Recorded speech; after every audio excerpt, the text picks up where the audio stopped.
Hello guys! Magandang hapon sa inyong lahat.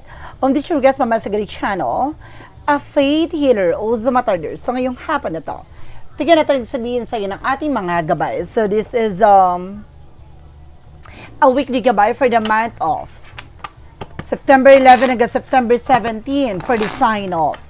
For the sign of Leo. So Leo, welcome sa my channel. So ano kayang messages, advices ng spirit guides ang ating masasaga for today's video? Kanino kayang energy or kaganapan sa buhay ng mga Leo signs ang ating mahagilap? So guys, this reading is a general reading lamang. Hindi lahat makaka-resonate. Kunin lamang po ang makaka-relate sa inyo and comment down below kung kaninong energy ang ating nasagap. And don't forget to like and subscribe my channel and hit the bell for more videos update. Darakas maraming salamat po sa mga walang sawang pagsuporta sa aking channel, lalong-lalo na ang skip ng ads sa way pagpalain kayo ng Diyos at may kapal.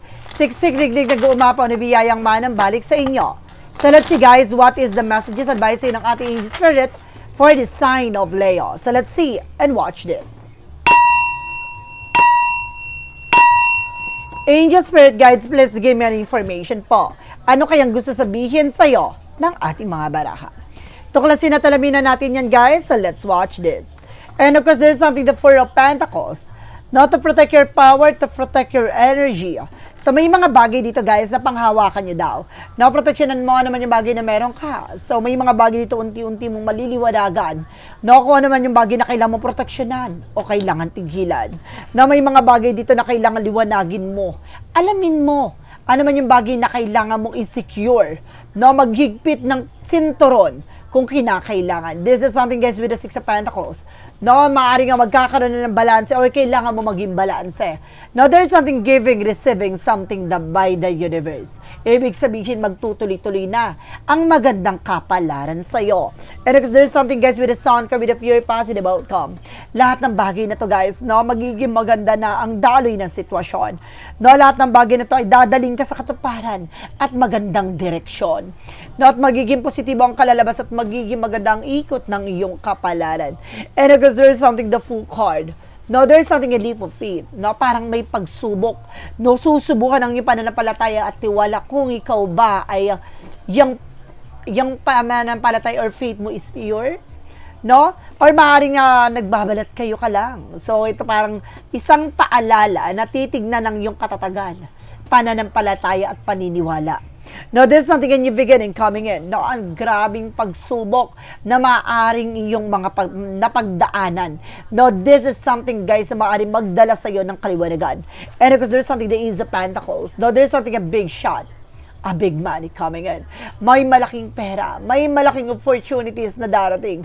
May malaking bagay na maaaring magbigay sa iyo ng malaking pagbabago sa estado mo at sa pamumuhay mo. And of course, there's something guys with the Eight of Cups, you need to moving forward. Na unti-unti ka na rin daw makaka-move on, makakawalat, makakalaya, no, sa anumang uri ng sitwasyon. No, lakasan mo ang loob mo. Lakasan mo ang iyong pananampalataya at tiwala sa sarili. No, there's a Four of Pentacles, represent with the Knight of Swords. Some of you guys nagkakaroon ka ng anxiety, sleepless nights, worries, no, takot, pangamba, depression, anxieties, stress. Maaaring itong bagay na to ay dahil nagkaroon ka ng unbalance, how to manage and control your finances. No, ngayon mas lalo ka ng, mas mapuproteksyonan mo na. No, ngayon linggong to, parang may bibigyang liwanag sa isipan mo yung kailangan mong gawin. And there's an Eight of Pentacles. No, maging balance at mag-focus ka. Ano ba talaga yung priorities mo? Ano ba talaga yung kailangan mong gawin dito? No, yun yung bagay na magliliwanag dito. No, bibigyan sa kasagutan lahat ng iyong katanungan. No, may mga bagay na kailangan mong proteksyonan. Ang iyong sarili at ang iyong nararamdaman at ang iyong ginagawa, no, sa pang-araw-araw. No, kailangan hindi ka ma-distract, hindi ka malilito ng ninuman. No, kailangan magiging balanse ka sa ginagawa mo.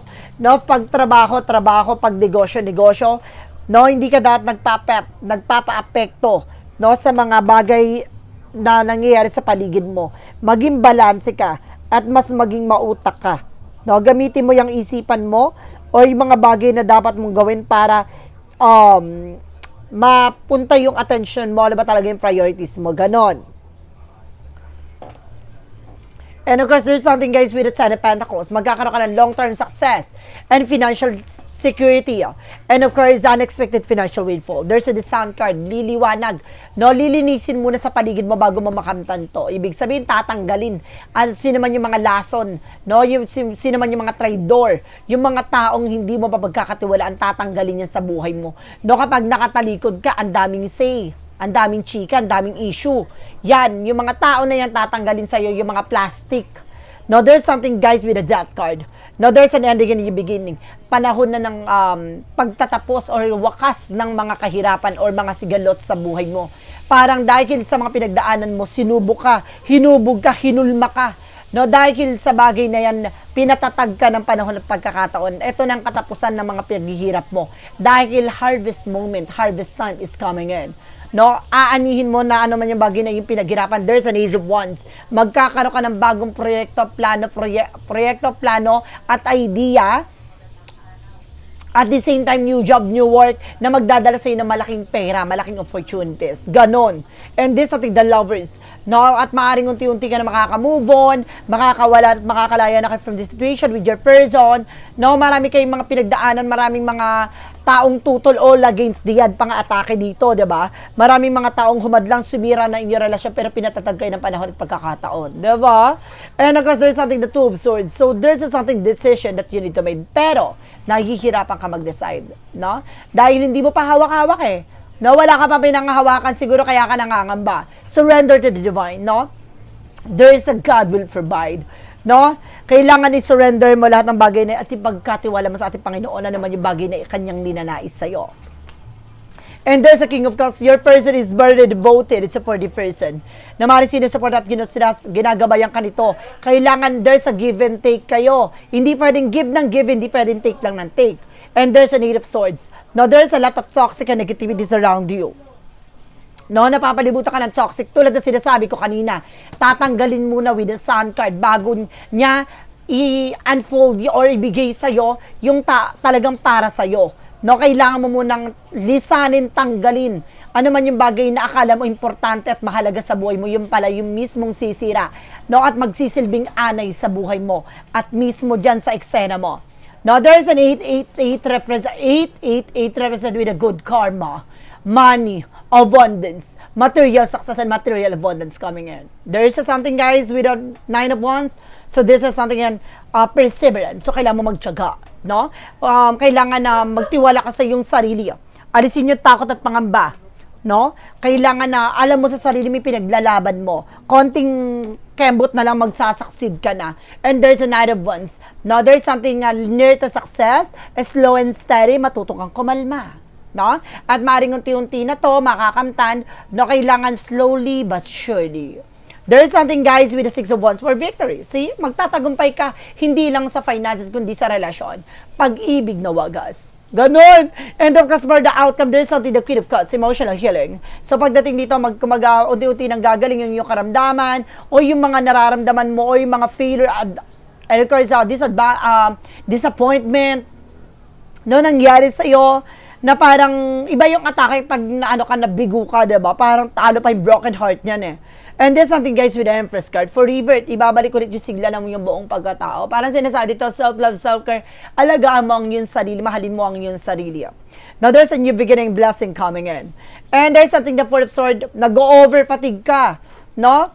Kumbaga, kailangan mo magdasal, at the same time, magpahinga, no? At, kumbaga, i-surrender lahat, especially yung mga tao sa paligid mo, wag mong piliting kontrolin isang bagay, at the same time, hayaan mong tanggalin ng ating Panginoon yung mga taong hindi makakatulong sa'yo o bagay na hindi makakatulong, no, sa buhay mo. And because there's something na magician with manifestation, na may mga bagay na unti-unti mo na manifest, na matutupad. Ano man tong mga bagay na pangarap mo, no, kagustuhan mo, makakamtan mo yan, kumapit ka. And there's something the two of wands, no choices. Piliin mo lang. Ano man yung bagay na makakatulong sa alisin mo yung luho, bisyo. Ano man yung bagay na nakakasama at nakakasira ng iyong cycle, sistema. Kailangan mo yung baguhin. Hindi pwedeng manaigat, manatili yung bagay na yan sa'yo. No, kailangan mo tanggalin yung mga negative traits, no, negative attitude. There's something, guys, with Wheel of Fortune. No, there's a turning back. No, talagang iikot ng kapalaran to at maaaring pumabor sa'yo at maaaring talagang nasa propesiya talaga na nakatatda para to sa'yo. Diba? Walang makakaagaw, walang makakapawi nito. Sa'yo to. Ganon yon. So let's see what is additional messages for finances and career, love life at kalusugan. Let's watch this. Okay, we're back. So nandito tayo about sa finances and career, love life at kalusugan. Tumbukin na natin yun, guys. Pero before anything else, mag-shuffle lang ako ng very light para mas pasabong ang ating reading at kabayo. Eto na. So there's something of 5 of Wands. So there's a competitors, competitions. So may mga bagay na nagbibigay komplikasyon pagdating sa finances mo. Ano yun? Alamin natin yan, guys. So there's a 2 of Pentacles. Now there's something balance. Timbangin mo lang. Ano man yung bagay na nakakatulong sa'yo. Malaking factor yung luho, bisyo, yung bagay na nakakasira at nakakasama ng sistema at cycle. No, ng iyong buhay. No, pagdating sa finances, hindi siya parang kumbaga, priorities, no? Kailangan tutukan mo kung saan ka lalago, saan lalakasan, mas gaganda ang pasok ng kapalaran or finances sa'yo. This is something of it with a 5 of Swords. Nagkakaroon kasi ng self-sabotage, that because of your action and decisions. So, ibig sabihin dito, ikaw mismo yung naglalagay sa alanganin sitwasyon. No, baka pa na-order mo, sige kang binili, sige kang kinuha ng mga bagay na hindi mo naman kaya. Tantanan mo, nakakasira siya for finances and career mo. And because there's something, guys, with the 7 of Cups. So, there's a lot of opportunity coming in. Maraming oportunidad na papasok sa'yo. Maraming bagay na maaring magdala sa'yo ng pagbabago. Now, there's a confusion. Maaring ginugulo ka. Or party yan na maaring paggulo sa eksena mo na kailangan mo itama. No, may maling sistema. Oh. And there's something, the Queen of Swords. Now, there's something na clear the boundaries. Linisin mo. Ano man yung bagay na makakasira ng eksena mo. May mga bagay talaga na kailangan mo munang tanggalin at mas maliwanag dapat ang isipan mo. No, sa pagbuo ng mga plano. Malayo pa lang dapat alam mo na yung magiging possibilities kung kaya mo ba, no, kung ilalaban mo ba. May mga ganung scenario, guys. And because there's something, guys, with the Page of Cups, lagi ka makikinig sa intuition mo. Mataas yung higher self. There's a higher self and this is something an ambitions, intuition, and instinct. Mataas ang iyong vibration, guys, kung kakayanin mo o hindi. No? Magtiwala ka, wag mong nire-risk yung sarili mo sa isang bagay na alam mong maiipit ka. Na pagdating sa love life, there's something, the Queen of Pentacles, no? Being maturity pagdating sa pag-manage ng iyong relasyon. And this is the Knight of Swords, no? Bibilis ang takbo ng situation. Na magiging maayos at magiging maganda na ang mundong ginagalawan mo pagdating sa relasyon. And there's a happiness. Magiging masaya at magiging maligaya ka dito na punong-puno ng plano at pangarap. Pasabog. And there's a Devil card. No, tulad ng bagay dito na maaaring ginugulo sa'yo, maaaring naguguluhan ka, kaparte rin pala to ng love life at career mo. No, connected siya. No, para mawala ka sa concentration, para guluhin niya ano man yung bagay o priorities mo. Oh. And this something the world. No, maaaring magkaroon ng trouble or kailangan talaga mag-trouble. Or kailangan nyo mag-disconnect from the world. And this is Six of Swords, transition. Or either there's something, guys, with change or movement. No, kailangan nyo lumipat ng lugar, lumipat ng bahay, or lumipat ng trabaho, na maaaring kung magkasama kayo sa trabaho ng person mo, kailangan nyo lumipat, diba? No, kung hindi naman, lumipat kayo ng bahay. There's a toxic environment, maraming plastic. Pagdating sa kalusugan, this is something the Seven of Swords with the sneakiness. No? Ibig sabihin dito, proteksyonan mo at pangalagaan mo yung sarili mo. Maaring, kumaga, nagsisinungaling ka sa sarili mo, alam mo ng bawal, sige ka pa rin nilamon, or ininom ng kung ano-ano. And there's a Nine of Cups. There's something I wish fulfillment. So, gaganda ng kalusugan at kalagayan mo. Don't you worry, guys. And there's a Four of Cups. No? Mag-ingat ka na sa mga pinagkakain at pinag-iinom mo. No, kung may mga bawal, tantanan, wag mo nang subukan pang ulit-ulitin. And this is something, guys, with the Page of Pentacles, no? Pagdating sa plano mo, ano man yung kailangan mong kainin or makakabuti sa kalusugan mo, yun natutukan mo. Mag-invest ka doon. Wag ka mag-invest sa bagay na wala ka naman mapapala. Diba? And there's something, guys, with the King of Swords. No, stop the pattern. Putulin mo na. Ano man yung mga unhealthy habits mo, unhealthy foods na kinakain mo, na unhealthy habits, no? Mostly dito kaya ka na-stress kung ano siguro pinagagawa mo. And there's a judgment. Paalala, you need pay attention. So, may mga maling sistema talaga na kailangan baguhin dito sa nakasanayang mong mundo. Diba? So, let's see what is the additional messages with the magic of fire messages, advices, and request a pick a card, yes or no. So, let's watch this. Okay, we're back. So, nandito na tayo with the magic of fire messages, advices for you guys. Okay, so whom do you need to forgive? Ano yung mga bagay na kailangan mo pakawalan at bitawan? Siguro yung ngit-ngit at galit, no? Isa kasi yan sa nag-create ng blockages. Or yung environment, na kailangan talaga magtantan dyan. No? Sa lugar mo, sa environment mo, very toxic. There's a spring, no? Parang ito yung mamumukadkad na pero hindi siya makabuka ng maayos, no? Dahil hinaharangan ng mga taong toxic sa paligid mo. And there's something affirmation, always being positive and just being optimistic. Manatili kang positibo, no? At the same time, your wish is granted. So some of you guys, matutupad na yung mga pangarap mo, kumapit ka. Malapit na yan mag-unfold. No? Lahat ng mga bagay na yung mangyayari na. What is the yin and yang oracle card? Reference with a healing. So, some of you guys talaga magkakaroon ka ng healing, no? Recovery. Ano man yung bagay na pinagdaanan mo, ay parte lang yan ng karanasan at pagdadaanan mo. And there's a reflection. Lahat ng bagay na gagawin mo magre-reflect sa'yo, kaya just being aware. Now, there's a feminine, no? Now, there's something in Leo na maaring mataas ang feminine energy or divine feminine dito. Or maaring there's an involved with the feminine. Now, there's something is flow, stability, dadaloy na.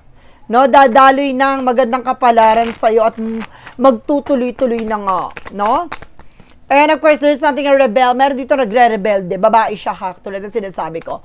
Mayroong inggitera sa iyo dito at plastic mong environment. This is something a child. Pati anak mo, tina-target dito, may mga nararamdaman yung anak mo dito. Kung ano-ano nararamdaman, lagi nagkakasakit yung anak mo. And there's a night vision. Now, there's something an intuition. Palawakin mo, palawigin mo yung intuition mo. Kaya ka nananaginip na parang kinagat ka ng aso, or either parang ka nananaginip ng stray door, na ganon. And there's a faith, no? Parang sinusubukan ng iyong pananampalataya kung makikinig ka sa iyong gabay. No? Kung magtitake ka ng actions, decisions. What is the romance sa you for Mystic the Oracle deck? And there's a music. Makakatulong ang music for healing energy. No, parang na-sense ko with the music, kailangan nyo lagi magpapatugtog kayo sa inyong tahanan sa umaga, no? Para mabulabog ang mga negative, no, sa paligid nyo. And there's something yung marriage. No, some of you, kasal kayo, or maaaring magkaroon ka dito higher level commitment, o ikakasal ka. And there's a finances and future. Sabi ko na nga ba, no? Related ang finances and career mo. Ay, finances and love life mo. What is Archangel Michael messages? Go forward fearlessly. Magpatuloy ka na wala kinakatakutan. Kailangan palaban. Ganun dapat, diba? What is a Jesus loving quote said? A Jesus loving quote said, My Father give you the true bread from the heaven. Alam ng ating Panginoon na ibinibigay niya itong bagay na to, alam niya makakabusog sa'yo. Yung alam niyang may matututunan ka. Alam niyang may bagay na magbibigay kaalaman sa'yo at may mga bagay na parang hubugin ka dito sa kaalaman at karanasan na to. Diba? Hindi yan ibibigay sa ng ating Panginoon na parang wala lang. Kailangan mong matuto, no, sa mga bagay na kailangan mo maranasan. And there's a 10:01 spiritual awakening. So, see, parte ng spiritual talaga lahat na nangyayari sa buhay mo. There's something heading in the right direction, and there's something a personal and spiritual development. A new phase in the religious or spiritual gas. You're going through spiritual awakening, which can feel like in the dark night of the soul. You're the path of the enlightenment, and this too shall pass. So, see, kumbaga sinasabi dito talaga marami kang pagdadaanan. Parte ng pagdadaanan mo ay mga sakit na mga mararanasan mo. Ibig sabihin dito, disappointment, no? Failure, difficulties, challenges, lahat ng bagay na yan, parte yan na para hubugin ka. Na para may matutunan ka dito. At pag nakaya mo yan, magdadala sila kaliwanagan na parang, kaya pala binigay sa akin yun. Kaya pala nangyari yun kasi may ganito palang paparating. Hanggang sa ma-realize mo na there's a purpose. Ganon yun. What is the money mo, Oracle deck? Loyalty. I told you, there's a loyalty No, there is a friend with a loyal, no, to you, but definitely meron taong plastic, no, at hindi totoo, at hindi faithful. And there's a shadow work represent what?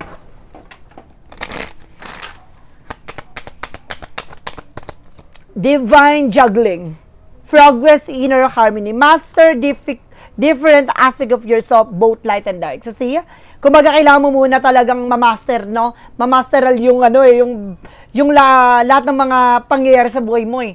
No? With the challenges time, no? With the difficulties, no? With the hardest time, no? Lahat ng bagay na to, may saya, may lungkot, may iyak, lahat ng bagay na to, kay pag naging balanse ka at nalaman mo ang kahalagahan nito, there's a progress, no? Ibig sabihin, mararamdaman mo na yung pagbabago. There is a clarifying for a love situation. Kasi may gusto sa iyo itumbok, eh. May gusto sa iyo ipaalam, ipakita. Wishful thinking. Having lofty ideals lead to let down. Be realistic. Sa buhay mo, sa mundong ginagalaw mo, ang relasyon, hindi yan fairy tale, 'di ba? No, hindi lahat ng mga pag-ibig ay natatapos sa happy ending. So, some of you guys, meron ditong naghiwalay, meron ditong nagkabalikan, meron ditong nagmahal, nasaktan, nabigo, iniwan, pinaglaruan, no? Meron bagay dyan na maaaring magtupad sa'yo ng totoong kaligayahan. Yun yung tama dito. What lies beneath your future? Yun. There is a getting played manipulation. No, meron dito talagang nilalaro ka. No, may pinaglalaroan ka dito, what lies beneath with the future. Ibig sabihin, ano yung mga bagay na nakatago talaga sa hinahanap mo. No, kinu-control ka. So, kaya pala pa back and forth yung eksena mo. Negosyo, trabaho mo, no, parang biglang tumal, bagal lang pasok ng pera. No, kayo, kumbaga nagaganon siya, nag-juggling talaga siya. So, it means, guys, there's something controlling. No, talagang may naglalaro sa'yo. Itong tao na to parang nagrebelde sa'yo, no, or pinlastik ka dahil siguro lumapit to sa'yo, or maaring siniraan ka, or nainggit sa'yo, ganon. There's a clarifying for a life situation. Now, there is something, guys, with the emerged dawn. Trust that every ending is another beginning coming in this, guys. So, see, magtiwala ka na sa bawat pagtatapos may bagong simula na maaaring magwagayway tungo sa tagumpay. Diba? What is the part of the life represent what? Hindi porket natapos yung scenario na yon hanggang doon lang. Diba? May bagay na muling sisinay, no? Na maaaring may bagong simula, na maaaring talagang makita mo at sumiwalat mismo sa harapan mo. There's a love life. I love myself, sorry. Part of the life represent love myself. I choose to see myself as a noble, beautiful, and positive. My true wealth lies in my nature and limitless potential. I recognize that I am being of the light, and I allow myself to shine brightly, embracing the fullest of who I am. Diba? Pagmamahal sa sarili at pagtanggap sa sarili ay yung bagay, yung pinakabaon mo tungo sa tagumpay na mararanasan mo. So, let's see what is the pick a card, yes or no? So, let's watch this. Okay, with the pick a card, yes or no, guys.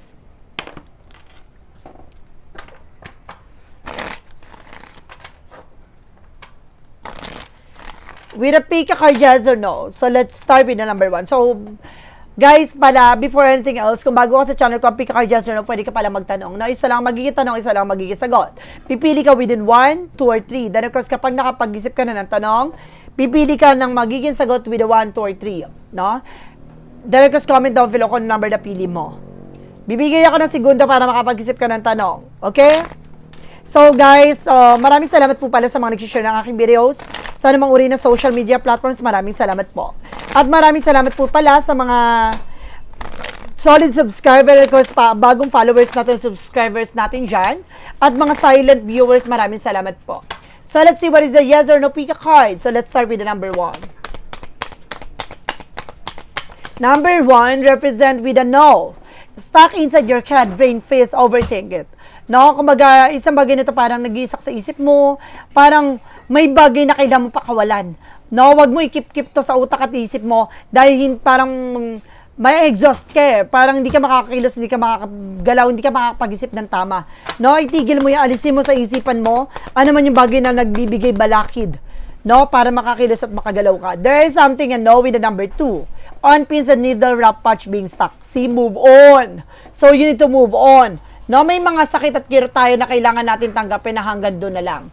O may mga karanasan tayo sa buhay natin na kailangan tanggapin na hindi talaga lahat ng bagay na gusto natin ay sumasang-ayon sa atin. No? So, ibig sabihin dito, kailangan natin magbubon at tanggalin yung kirot at pigati sa mga bagay na karanasan natin. Kailangan tanggapin ang katotohanan na hindi lahat ng bagay ay tama na ginagawa natin. No? May bagay tayong kailangan matutunan doon. No? Kaya tanggalin natin yung nakatarak na sakit na yon na sa bawat nakatarak na yon, karanasan yun na failure, disappointment, no? Kailangan natin tanggapin yon, no? Isa yun sa magbibigay kasi blockages eh. Number 3, there is a yes. Taking flight, uplifting, and peace with the decision. Magkakaroon ka na kapepang desisyon kung tatanggapin mong, kumbaga tanta na titigil. No, naman yung bagay na gumugulo sa iyong isipan. No, kailangan mong lumipad sa sarili mong pakpak. No, at tanggapin na may bagay pang ikalalago mo at magiging tagumpay mo. So guys, this is a weekly gabay for the month of September 11 hanggang September 17. For the sign of Leo. So, Leo, maraming salamat po for this wonderful reading. So, once again, this reading is a general reading lamang, hindi lahat makaka-resonate. Kunin lamang po makaka-relate sa inyo. Comment down below kung kaninong energy ang ating nasagot. Because don't forget to like and subscribe my channel and hit the notification bell for more videos update. Daragas, maraming salamat po sa mga walang sawang pagsuporta sa aking channel. Lalo na ang dirigil-skip ng adsaway pagpalain kayo. Nang Diyos at may kapalsiksik digdig umapaw na biyayang manang balik sa inyo. At maraming salamat po. And see you the next video. Bye-bye and babush.